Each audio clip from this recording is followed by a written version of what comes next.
Start. जगातील अनेक देशात समुद्रातील जहाजात कृत्रिम प्रवाळ निर्माण करून स्कुबा डायव्हिंग आणि पाणबुडी पर्यटन प्रकल्प वाढविण्याचे प्रकल्प तयार झाले आहेत. त्याच धर्तीवर भारतीय नौदलाच्या निवृत्त जहाजाचे कृत्रिम प्रवाळ निर्माण करून सिंधुदुर्ग जिल्ह्यात जागतिक दर्जाचे स्कुबा डायव्हिंग आणि पाण्याखालील संग्रहालय निर्माण करण्यात येणार आहे. हा प्रकल्प तयार करण्यासाठी प्रधानमंत्री नरेंद्र मोदी व संरक्षण मंत्री राजनाथ सिंह यांच्या मान्यतेने भारतीय नौदलाने निवृत्त युद्धनौका महाराष्ट्र पर्यटन विकास महामंडळ विनामोबदला उपलब्ध करून दिली आहे. मुख्यमंत्री देवेंद्र फडणवीस, उपमुख्यमंत्री एकनाथ शिंदे, उपमुख्यमंत्री अजित पवार यांच्या मार्गदर्शनाखाली पर्यटन मंत्री शंभूराजे देसाई, मत्स्य व्यवसाय विकास मंत्री नितेश राणे यांच्या प्रयत्नातून हा प्रकल्प राज्यात साकारला जात आहे. परिच्छेद INS गुलदार ही नौदलातून सेवानिवृत्त झालेली युद्धनौका पाण्याखालील संग्रहालय आणि कृत्रिम प्रवाळमध्ये रूपांतरित होणार आहे. भारतातील हा पहिलाच उपक्रम असून यामुळे सागरी संवर्धन व पर्यटनाला चालना मिळणार आहे.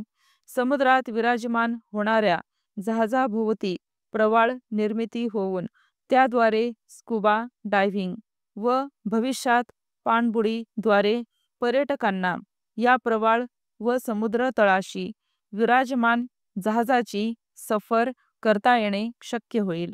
केंद्र सरकारने ऐतिहासिक पाऊल उचलत भारतीय नौदलाचे निवृत्त जहाज INS गुलदार हे महाराष्ट्र पर्यटन विकास महामंडळकडे सुपूर्द केले आहे. सिंधुदुर्ग जिल्ह्यातील वेंगुर्ले तालुक्यातील निवती रॉकजवळ समुद्रात पाण्याखालील या प्रकल्पाचे मुख्यमंत्री देवेंद्र फडणवीस यांच्या हस्ते, उपमुख्यमंत्री एकनाथ शिंदे, उपमुख्यमंत्री अजित पवार, महिला व बाल विकास मंत्री कुमारी आदिती तटकरे, पर्यटन मंत्री शंभूराजे देसाई, मत्स्य व्यवसाय विकास मंत्री नितेश राणे, मुख्य सचिव सुजाता सौनिक, मंत्रिमंडळ सदस्य यांच्या उपस्थितीत या उपक्रमाचा शुभारंभ करण्यात आला. परिच्छेद INS गुलदार या जहाजाचे 1120 टन वजन असून 83.9 मीटर लांबी, 9.7 मीटर रुंदी व 5.2 मीटर इतकी खोली आहे.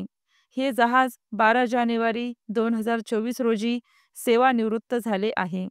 भारत सरकारच्या वैशिष्ट्यपूर्ण पर्यटन स्थळांचा विकास करणे या योजनेअंतर्गत special assistants to states for capital investment part 3 Maharashtra पर्यटन विकास महामंडळाचा INS गुलदार सेवानिवृत्त युद्धनौका निवती रॉकजवळ समुद्रात संग्रहालय आणि कृत्रिम रीफमध्ये रूपांतरित करणे या प्रकल्पास केंद्रीय पर्यटन मंत्रालयाने 27 डिसेंबर 2024 रोजी 46.91 कोटी रुपयास मान्यता दिली आहे.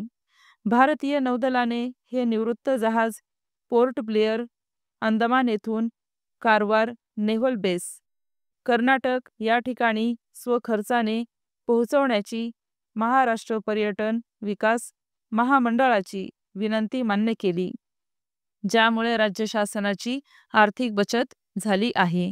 स्टॉप.